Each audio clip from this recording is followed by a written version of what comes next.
संभल कर, क्योंकि हम विनाशकारी तीव्र गति से रुकने वाले हैं।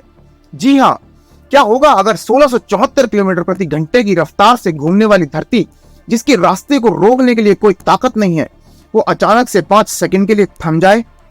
तो क्या लगता है आपको ये 5 सेकंड धरती पे कितना विनाश लाएंगे? और जब ये रुकेगी तो क्या ये दोबारा रहने लायक होगी? तो आइए चलते हैं आज इस रोमांचक और खतरनाक सफर पे एपिक ओडिसी के साथ।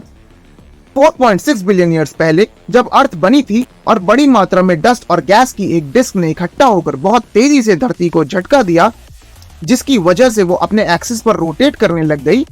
याद रखिएगा दोस्तों, रोटेट ना कि रिवॉल्व। रोटेशन होता है जब अर्थ अपनी ही जगह पर गोल घूमती है, जिसे हमारा 24 घंटे में एक दिन होता है, और रेवोल्यूशन वो जब धरती सूरज के चक्कर काट के 1 साल पूरा करती है। तो अगर हमारी धरती रुक जाती है तो उसका एटमॉस्फेयर तो तब भी स्पीड में रहेगा, मोशन में रहेगा।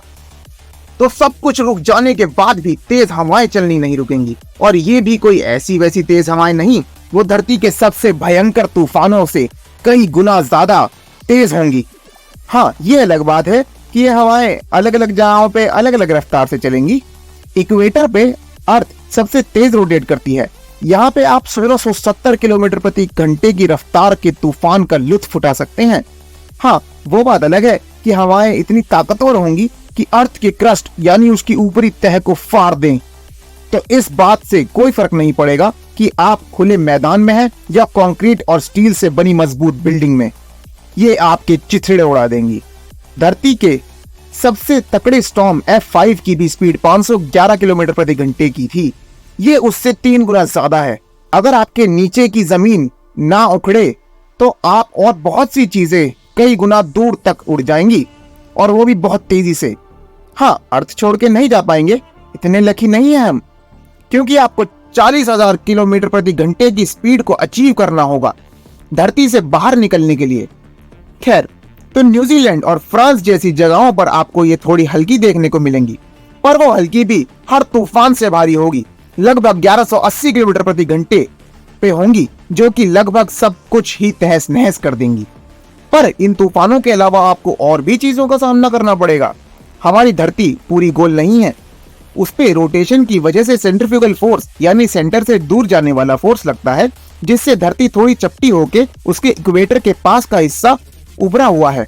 अगर धरती की रोटेशन रुकती है तो अर्थ तेजी से एक परफेक्ट स्फीयर में बदल जाएगी, और जो भी पानी इक्वेटर पे है वो पोल्स की तरफ जाने लगेगा और भयंकर सुनामी लेके आएगा। और जब 5 सेकंड बाद धरती दोबारा घूमना चालू होगी तो बहुत बड़ी पानी की दीवार का सामना पूरे के पूरे शहरों को करना पड़ेगा, वो भी 2 बार। शायद एक ही जगह है जहां आप बच सकते हो, और वो है नॉर्थ और साउथ पोल्स के पास। यहाँ हवाएं सबसे धीमी होंगी। अब आपको सुन के रिलीफ मिलेगा कि अर्थ अपनी नॉर्मल रोटेशन पे वापस आ गई है। पर जैसा कि मैंने कहा, धरती पे रहने लायक कुछ भी नहीं बचेगा। सारे बिल्डिंग्स, सारे खेत खलियान, सारी की सारी टेक्नोलॉजी निस्तनाबूत हो जाएगी। अरबों लोग तूफानों के कहर से ही बेमौत मारे जाएंगे। और अगर आप इस सर्वनाश वाली परिस्थिति से बचना चाहते हैं तो हमें धरती के नीचे जल्दी अंडरग्राउंड बंकर्स बना लेने चाहिए।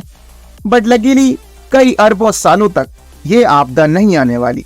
तो रिलैक्स कीजिए और जुड़े रहिए एपिक ओडिसी के साथ ऐसी ही रोमांचक सफर पे चलने के लिए। तो फिर मिलते हैं अगले एपिसोड में। तब तक के लिए अपना ध्यान रखें और खुश रहें।